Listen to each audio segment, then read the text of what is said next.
వేణుగోపాల స్వామి గుడి ఏళ్ళ నాటి చరిత్ర కలిగిన గుడి. అయితే ఈ టెంపుల్ గురించి మనము పంతుల మాటల్లోనే విందాము.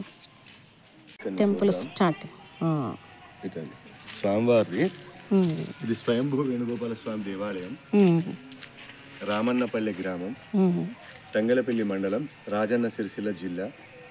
స్వామివారు ఇక్కడ 13th సెంచరీలో స్వయంభూగా వెలుసున్నారని, ఇప్పటి వరకు స్వామివారికి అనేకమైనటువంటి విధాలుగా యోగ్యమైనటువంటి విషయంగా మనని రెనోవేషన్స్ చేస్తూ దేవాలయాన్ని కాపాడుతూ రావడం జరిగింది.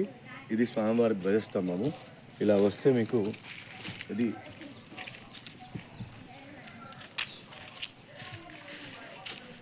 ఇక్కడ ఉన్నటువంటి 4 పిల్లర్స్ ధర్మ అర్థ కామ మోక్షాలుగా మనం చెప్పబడుతుంది. ఆనాడు ఉన్నటువంటి నాయనార్ వ్యవస్థకి అల్వార్ వ్యవస్థకి మధ్యన జరిగినటువంటి ఒక యుద్ధంలో అల్వార్ వ్యవస్థ సంబంధిత స్థాపితమైనటువంటి మహారాజు ఇక్కడికి వచ్చి యుద్ధం చేసి రాజుగారిని ఓడించి గజబలం చేత రావడం జరిగిందనడానికి సింబల్స్ ఈ గజాలు. స్వామివారు రాజుగారు వెళ్తున్న సమయంలో ఈ ప్రాంగణానికి కొంత దూరంలో స్వప్నమందు కనిపించి, నేను ఇక్కడ ఉన్నాను, ఇక్కడ నన్ను ఆలయం నిర్మాణం చేయించమని చెప్పడం ద్వారా స్వామివారికి ఆలయాన్ని నిర్మించడం జరిగింది. అప్పటి నుంచి భగవంతుని యొక్క సేవ జరుగుతుంది.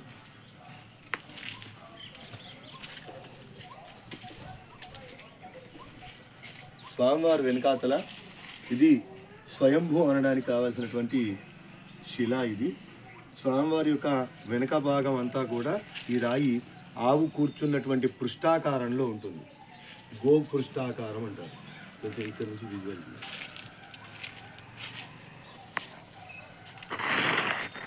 గో పృష్ఠాకారం అంటారు.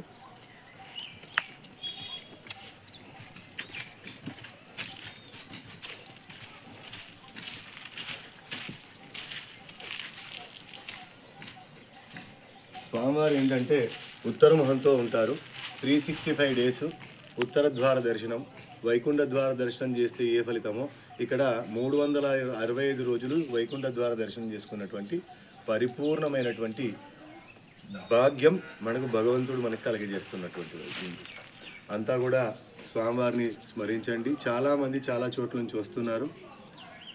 వచ్చిన వాళ్ళ యొక్క ఖచ్చితమైనటువంటి ఈ కష్టంతో వచ్చాను, చాలా ఇబ్బందిలో ఉన్నాను అని ఎవరైతే వచ్చారో వాళ్ళందరి యొక్క కోరికలు భగవంతుడు నెరవేర్చిన వాడై ఉన్నాడు.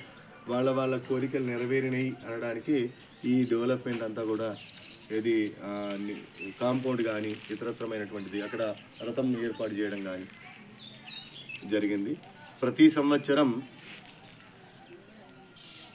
వైశాఖ మాసంలో పౌర్ణమి రోజు ఇక్కడ ప్రయాణిక కార్యక్రమం జరపబడుతుంది. స్వామివారికి ఆరాధన, అట్లాగే ఆ యాగం జరుగుతుంది. ఆ పైన కళ్యాణం కూడా జరుగుతుంది. సాయంకాలం 3వ రోజు పౌర్ణమి రోజున చివరి రోజుగా ఆ రోజు పుష్పయాగంతో కార్యక్రమాలన్నీ సప్తవర్ణంతో కార్యక్రమాలన్నీ పరిసమాప్తమైంది. తప్పకుండా స్వామివారిని దర్శించండి. భగవంతుని యొక్క పరిపూర్ణ కృపాకరుణ కటాక్షాలు పొందండి. జై శ్రీమన్నారాయణ.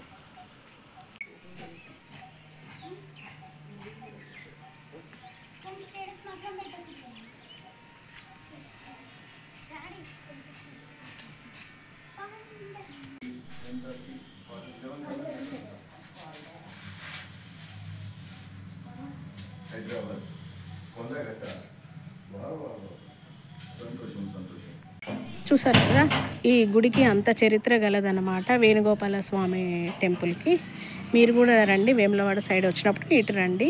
ఓకే అండి, థ్యాంక్ యూ.